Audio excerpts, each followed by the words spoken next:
जी हाँ दोस्तों, क्या अमित शाह का इस्तीफा हुआ तो मोदी सरकार गिर जाएगी? कैसे एनएसए अजीत डोभाल ने एक तरफ खतरे का अलर्ट जारी किया तो दूसरी तरफ शाह के मंत्री ने भरे सदन में झूठ बोलकर शाह की कुर्सी खतरे में डलवा दी।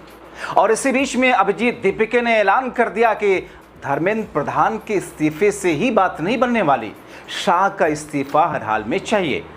और 5 तारीख को महत्वपूर्ण बैठक, आगे की रणनीति, मतलब तख्ता पलट की तरफ अब जेनजी बढ़ रहे हैं। मगर दोस्तों, इस बीच में सबसे ज्यादा चौंकाने वाली बात है वो डोभाल और शाह की हाई लेवल मीटिंग में डोभाल का शाह को चेताना, और इसके साथ ही अजीत डोभाल ने जिस तरीके से देश में आंतरिक खतरे की रिपोर्ट दे दी, और डोभाल और मोदी की जो बैठक हुई उससे बीजेपी और सरकार के शीर्ष नेतृत्व में हड़कंप सा मचा है। अब अगर देश की नेशनल सिक्योरिटी को खतरा होगा तो ये तो सीधे सीधे शाह के लिए फेलियर है, क्योंकि गृह मंत्रालय तो शाह के पास में है दोस्तों। मगर इन तमाम चीजों के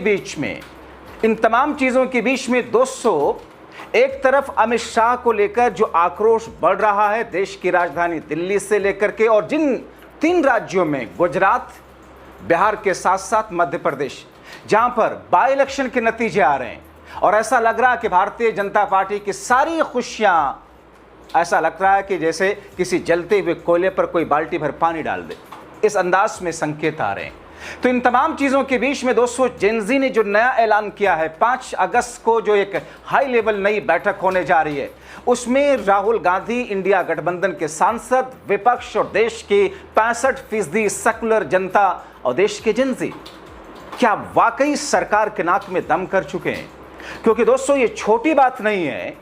धर्मेंद्र प्रधान का इस्तीफा हुआ, आपने देखा, मगर दोस्तों शाह का इस्तीफा अगर हो गया तो आप मान के चलिए, क्योंकि रिपोर्ट भी यही कहती है, इस सरकार को गिरने से कोई नहीं रोक सकता। शाह का इस्तीफा अगर हुआ तो फिर मोदी की कुर्सी भी नहीं बचेगी।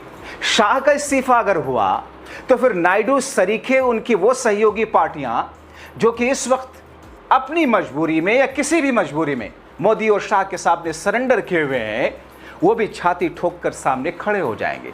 शाह का इस्तीफा हुआ तो फिर इस देश में आप मान करके चलिए कि जो शाह कहते थे ना 50 सालों तक देश पर राज करेंगे, शायद 50 साल के लिए ही संघ और भाजपा जैसी जहरीली सोच वाली पार्टियों की जहरीली और खतरनाक रणनीति पीछे चली जाएगी।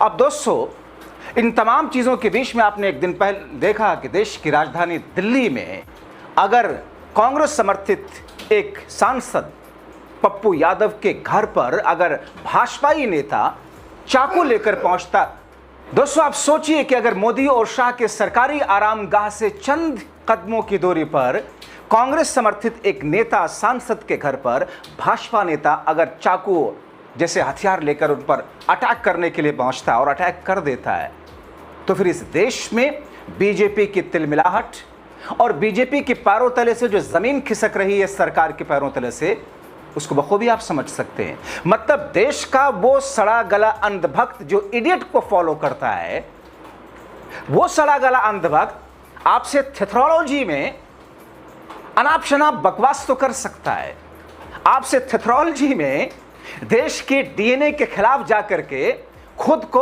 और अपने उन जाहिल गंवार लोगों को, प्रवक्ताओं को खुश करने के लिए बातें तो कर सकता, आपसे लड़ भिड़ तो सकता है, मगर सच्चाई को नहीं बदल सकता। अब दोस्तों आप सोचिए कि मोदी के एक मंत्री ने एक ऐसा बयान दिया संसद के पटल पर कि साहब गोली चलाने का आदेश शाह या गृह मंत्रालय ने नहीं, मजिस्ट्रेट का आदेश था। मतलब भाजपाई अभी तक मुलायम सिंह को जनता में झूठ परोस करके जो विलन बनाने की कोशिश करते हुए थेथराई करती आ रही थी, और भाजपा के so called intellectual, so called पत्रकार जो थेथराई कर रहे थे, मुलायम ने कारसेवकों पर गोली चलवाई थी। खुद मोदी शाह अपने मंत्री जितेंद्र सिंह से वो भी संसद में कहलवा रहे हैं, मजिस्ट्रेट ने गोली चलवाई, शाह और मंत्री ने थोड़ी गोली चलवाई। तो मतलब मजिस्ट्रेट ने गोली चलवाई, इसी बात का जवाब देते हैं शाह आकर के संसद के भीतर। संसद से गायब क्यों भाई? देश के गृह मंत्री हो और देश के को आंतरिक खतरा है अगर, तो फिर गृह मंत्रालय तो आपके अधीन आता है। खुद को आप सरदार पटेल से बड़ा औरा दिखाने की कोशिश कर रहे हो, मगर सरदार पटेल के पैरों की धूल वाली स्थिति तो आप में हो ना भाई। सरदार पटेल ने तो अपने दम पर देश के एकीकरण के लिए हैदराबाद के निज़ाम से लेकर जूनागढ़ तक क्या कुछ करके कैसे मिलाया था इस देश के यूनिफिकेशन को। 565 रियासतें थी, जिसमें से 3 तो बेहद अड़ियल थे। मगर आप क्या कर रहे हो? देश का मणिपुर जल रहा है, आपसे सबला नहीं। खैर, इन तमाम स्थितियों और परिस्थितियों के बीच में दोस्तों, शाह का घेराव यूं ही नहीं हो रहा अलग अलग जगहों पर। पुणे से लेकर के दूसरे तमाम जगहों पर शाह इस्तीफा दो यूं नहीं हो रहा। और सरकार ये जानती है, मोदी शाह की सरकार, उनके गुप्त विभाग के लोग ये जानते हैं कि अगर शाह का इस्तीफा हुआ, इस सरकार को गिरने से कोई नहीं रोक सकता। इसीलिए ये सरकार हर उस टोटके को कर रही है जिससे किसी भी तरीके से शाह से ऊपर से सारी चीजें हटा करके किसी दूसरे को बलि का बकरा बना दिया जाए।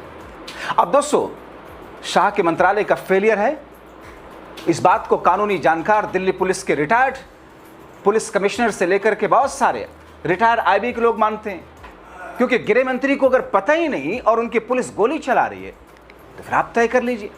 अब देखिए ना, भाजपा की पुलिस जेएनयू की संयुक्त सचिव दानिश अली के पैतृक गांव पहुंच जाती है।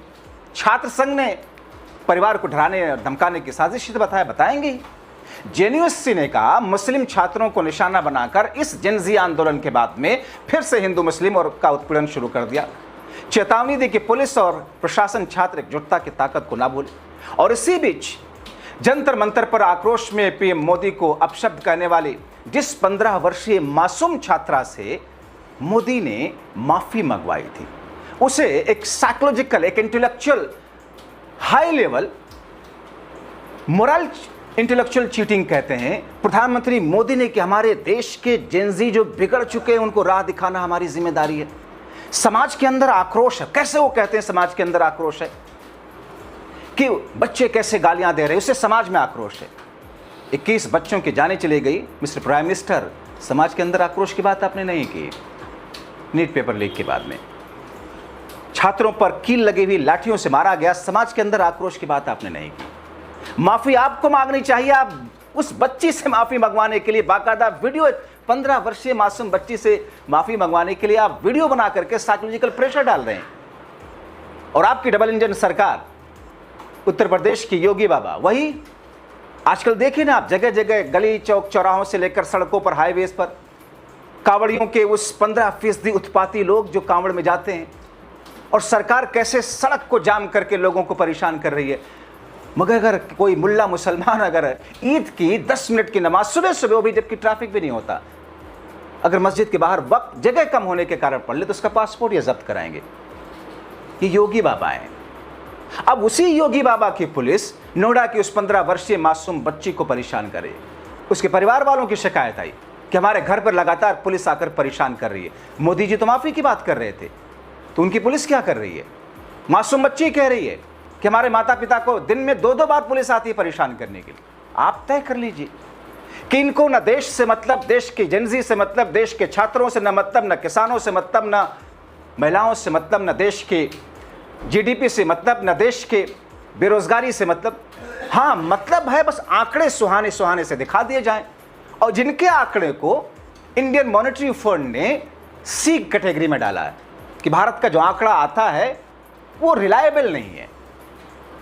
80% लोगों को ये राशन बांटेंगे मगर कहेंगे देश देखो कहां चमक रहा है। अब दोस्तों, मासूम छात्रा जिस तौर पर कह रही कि उसके घर वालों को परेशान कर रहा है, कहां है भाजपा वाले? असम की बात बताऊं, जहां पर भाजपा का मुख्यमंत्री है, सरकार है। जमीन के अधिकारों के लिए आंदोलन चला रहे सामाजिक कार्यकर्ता प्रणब डोले को भाजपा सरकार ने एनएसए के तहत गिरफ्तार कर लिया, ठीक वैसे ही जैसे सोनम वांगचुक को जेल में ठूस दिया था। क्योंकि इनसे पढ़े लिखे लोग, इनसे थोड़ा जानकार लोग, देश हित की बात करने वाले लोग, डेमोक्रेटिक राइट्स और लोकतांत्रिक मूल्यों की बात करने वाले लोग, इन अनपढ़ों से बर्दाश्त नहीं है। आपने देखा होगा जंतर मंतर पर कैसे कैसे नारे लगे। मैं उन नारों को नहीं सुनवाऊंगा, लेकिन आप देखिए ना, सारे अनपढ़ कहां मिलेंगे? किसके दफ्तर में? सारे फलाने कहां मिलेंगे? किसके? इस किस्म के जब नारे लगने लग जाएं तो फिर आप समझ लीजिए कि आप सिर्फ और सिर्फ अपनी अय्याशी शब्द मैं इसलिए कह रहा हूं क्योंकि आप ही के नेता ने संसद में ही नेहरू को अय्याश बोला था। तो आप सिर्फ अपनी अय्याशी के चक्कर में आप देश के सनातन धर्म को मानने वाले लोगों को बेवकूफ़ तो बना ही रहे हैं, और दूसरी तरफ ये मैसेज देने की कोशिश करते हैं कि देखा हमने वो जो कुर्बानी करते हैं ना, हमने उनको टाइट कर दिया है। मगर इसी बंगाल में पूरे नवरात्र में मछली और बकरा बलि दिया जाता है, तब इनका खून नहीं खोलता। मोदी जी जैसे कहते थे मनमोहन सिंह की सरकार में कि मेरा खून खोल रहा है, कि जब ये सरकार कहती है कि हमारा देश बीफ एक्सपोर्ट में दूसरे नंबर पर है, अभी भी जाकर मोदी जी कहकर आ रहे हैं। ऐसी सरकार की हिपोक्रेसी से बचने की ज़रूरत है दोस्तों। इसी बीच में मैं बात भूल गया जिसको शुरू में मैं कहना चाह रहा था कि अब जिनजी ने 5 अगस्त की एक महत्वपूर्ण बैठक रखी है। उस महत्वपूर्ण बैठक में दोस्तों अब ये रणनीति तय की जानी है कि कैसे इस सरकार को अब सबक सिखाया जाए। सरकार के लिए रास्ते चारों तरफ से बंद होते नजर आ रहे हैं। इंतजार कीजिए, अपनी राय लिखें।